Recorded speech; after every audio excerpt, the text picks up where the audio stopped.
Salut tout le monde, aujourd'hui on plonge dans l'observabilité sur Kubernetes, un sujet qui est en pleine ébullition. On ne se contente plus de juste surveiller passivement, non. L'idée, c'est de construire des systèmes qui sont à la fois intelligents, super efficaces en termes de coûts et de plus en plus autonomes. On va voir ensemble comment cette petite révolution change complètement la donne. C'est la question qui empêche pas mal d'équipes de dormir la nuit. Franchement, avec ces pods qui apparaissent et disparaissent, ces microservices qui parlent dans tous les sens, Kubernetes peut très vite devenir un vrai casse-tête, une boîte noire impénétrable. Et essayer de comprendre ce qui se passe dedans, surtout quand tout part en vrille, ça relève parfois de la mission impossible. Alors voilà notre plan de match pour aujourd'hui. On va commencer par le gros défi, la complexité. Ensuite, on verra comment la standardisation nous sauve la vie. Puis, on apprendra à collecter les données plus intelligemment et surtout moins cher.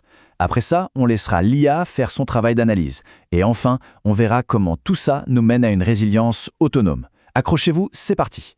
Toute la force de Kubernetes, c'est sa capacité à gérer des environnements hyper complexes. Mais voilà, c'est cette même complexité qui rend nos vieux tableaux de bord complètement obsolètes.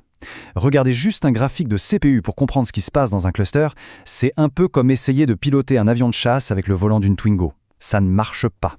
Et c'est là qu'il faut bien comprendre la différence. D'un côté, on a le monitoring, la vieille école. On est réactif, on regarde ce qu'on sait déjà, du genre « alerte, le disque est plein à 80%. » De l'autre côté, on a l'observabilité. Là, on devient proactif. On part à la chasse aux inconnus, ces problèmes bizarres qu'on n'aurait jamais pu anticiper. On se donne les moyens de poser n'importe quelle question au système pour comprendre ce qui se passe vraiment. En gros, on passe de simple spectateur à véritable détective. Ok, mais pour être un bon détective, il faut les bons outils. Il faut une carte, un langage commun pour s'y retrouver. Face au torrent de données que génère Kubernetes, la standardisation, c'est notre seule bouée de sauvetage. Sans ça, on est juste noyé sous l'information. On entend souvent parler des 3 piliers classiques, les métriques, les logs et les traces, c'est la base. Mais dans le monde de Kubernetes, il y a un 4e pilier qui est tout aussi, sinon plus crucial. Ce sont les événements Kubernetes eux-mêmes. Un pod qui se fait tuer parce qu'il n'a plus de mémoire, le fameux who-am-killed, ou un déploiement qui échoue, ça, ce sont des pépites d'informations que les 3 autres piliers seuls ne peuvent pas nous donner aussi clairement. Et le standard qui permet de mettre tout ça en musique, c'est OpenTelemetry, ou OTel pour les intimes. C'est un projet de la CNCF, la même fondation qui gère Kubernetes, donc c'est du sérieux. Le concept est juste génial. On instrumente son code une seule et unique fois, et après on peut envoyer ces données de télémétrie vers n'importe quel outil du marché. Fini le temps où on était prisonnier d'un seul fournisseur. C'est la liberté tout simplement. Et attention, ce n'est pas un petit projet de niche. Une enquête de la CNCF a montré que 78% des organisations l'utilisent déjà en production. C'est énorme, c'est un véritable raz-de-marée. Le message est on ne peut plus clair. Hostel, ce n'est plus le futur, c'est le présent. Ne pas l'adopter aujourd'hui, c'est un peu comme s'entêter à utiliser une carte routière en papier à l'heure de Waze. Bon, avoir des données standardisées, c'est une super première étape. Mais comment on les collecte sans voir sa facture cloud exploser? La solution, c'est ce qu'on appelle l'observabilité frugale. L'idée, c'est de collecter mieux et surtout de collecter moins, mais plus intelligemment. Et pour ça, il y a une technologie qui change la vie. eBPF. C'est un peu magique, sincèrement. eBPF nous permet de nous brancher directement sur le cœur du système, le noyau Linux, pour observer tout ce qui s'y passe, les appels réseau, les accès aux fichiers, etc. Et le plus fou, on fait ça sans toucher à une seule ligne du code de nos applications. C'est une visibilité ultra profonde, avec un impact sur les performances quasi nul. La différence, elle est juste radicale. À gauche, l'ancienne méthode. On doit bidouiller chaque application, y ajouter des agences, c'est lourd, c'est coûteux, et on n'est jamais sûr d'avoir tout couvert. À droite, l'approche eBPF. Un seul agent léger par machine, et hop, on a un microscope qui observe absolument tout de manière universelle. C'est simple, c'est complet, et ça ne demande aucune modification de code. Donc le mot d'ordre, c'est la frugalité. On arrête la collecte à l'aveugle où on stocke des téraoctets de données en espérant y trouver quelque chose. On devient stratégique. Et pour y arriver, il faut absolument maîtriser 2 concepts qui ont un impact direct sur les coûts, la cardinalité et la granularité. Le premier monstre à dompter, c'est la cardinalité. Imaginez que chaque label sur une métrique, comme l'ID d'un pod ou l'ID d'un utilisateur, crée une série temporelle unique. Si vous avez des millions d'utilisateurs, vous créez des millions de séries.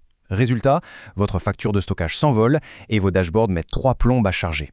La clé, c'est de n'utiliser que des labels qui ont un sens pour regrouper et analyser les données, pas pour les individualiser à l'extrême. Le deuxième concept, c'est la granularité. En gros, c'est le niveau de détail de vos données. Est-ce qu'on collecte les métriques toutes les 5 secondes ou toutes les 5 minutes? Est-ce qu'on garde 100% des traces de toutes les requêtes? C'est un équilibre subtil. Trop de détails, ça coûte une fortune. Pas assez, et on risque de passer à côté du problème. La bonne pratique, c'est d'être adaptatif. Par exemple, on ne garde les traces complètes que pour les requêtes qui génèrent une erreur. Parfait. Maintenant, on a des données de qualité, standardisées et collectées de manière frugale. Mais le plus dur reste à faire, leur donner un sens. Un cerveau humain ne peut tout simplement pas analyser des milliards de signaux en temps réel. C'est là que l'IA, et plus précisément l'IOPS, entre en jeu. Le processus IOPS, en fait, il est assez logique. On peut le découper en 4 grandes étapes. Étape 1, on collecte les données. C'est notre couche d'observabilité. Étape 2, la couche d'intelligence analyse tout ça pour trouver des schémas, des anomalies. Étape 3, la couche de décision évalue ce qu'il faut faire. Et enfin, étape 4, la couche d'exécution passe à l'action de manière automatisée. Et là, les bénéfices sont juste incroyables. Au lieu de se battre avec des seuils d'alerte statiques qui sont toujours soit trop haut, soit trop bas, l'IA apprend le comportement normal du système et nous alerte quand ça dévie. Mieux encore, elle peut faire des corrélations. Elle va voir qu'un pic de latence est lié à un déploiement récent et à une augmentation des erreurs de la base de données pour nous dire « Eh, la cause racine, elle est là ». L'objectif ultime, c'est même de prédire les pannes avant qu'elles ne se produisent. Allez, maintenant, on assemble toutes les pièces du puzzle. Concrètement, ça ressemble à quoi? Une architecture qui intègre tous ces principes pour devenir non seulement résiliente et automatisée, mais aussi frugale et autonome. Pour illustrer ça, partons d'une architecture super classique. Un site de production principal et un site de secours ou de disaster recovery. Sur le papier, c'est solide. Mais dans la vraie vie, le basculement est souvent manuel, il est déclenché trop tard, au milieu de la nuit, dans le stress, c'est une source d'erreur monumentale. Comment est-ce qu'on peut rendre ça plus intelligent? Et voilà, c'est ici que tout prend son sens. Le basculement n'est plus déclenché par un ingénieur réveillé en panique à 3 heures du matin. Non, il est initié par l'IA qui détecte une dégradation anormale des performances. Au même moment, le système passe en mode diagnostic et augmente la granularité des traces pour comprendre l'incident. Pendant ce temps, l'IA a déjà prédit l'impact et a préchauffé le site de secours pour qu'il soit prêt à prendre le relais instantanément. Le système ne subit plus la panne, il l'anticipe et y réagit. C'est ça la résilience autonome. On termine là-dessus. La combinaison d'OpenTelemetry, d'eBPF et de l'IA, ce n'est pas juste une nouvelle façon de déboguer. C'est la promesse de systèmes qui se soignent tout seuls, qui s'optimisent en permanence et qui absorbent les pannes en silence sans que personne ne s'en rende compte. Bienvenue dans le futur de l'infrastructure cloud native.